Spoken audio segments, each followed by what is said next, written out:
Bonjour à tous. Écoutez, je voulais faire cette petite réaction parce que j'ai reçu depuis d'ailleurs des jours, des semaines, beaucoup de remarques, d'interpellations de votre part, parfois beaucoup de colère, de tristesse, quelquefois des encouragements sur évidemment la décision que nous avons prise et aussi la situation, avant tout la situation en ce moment à Gaza.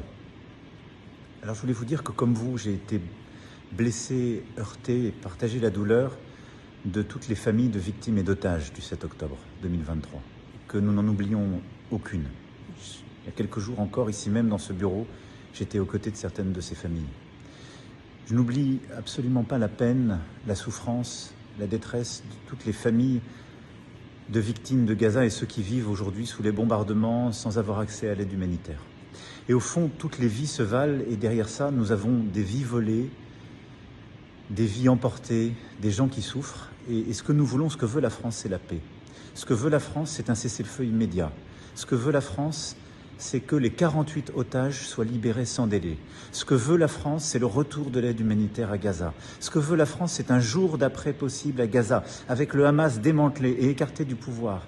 Ce que veut la France, c'est une autorité palestinienne réinventée, renouvelée, des programmes scolaires qui n'enseigneront pas la haine et les conditions qui permettront la paix au cœur de cette autorité palestinienne. Ce que veut la France, ce sont deux États vivant en paix, côte à côte.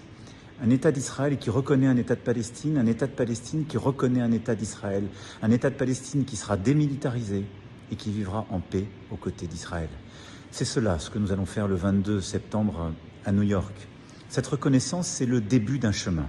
C'est un parcours, avec toutes ces conditions, ces exigences pour les parties prenantes. Et au fond, c'est un parcours, un chemin pour la paix, pour sauver des vies et pour essayer ensemble d'être à la hauteur de ce que nous nous devons, la dignité humaine.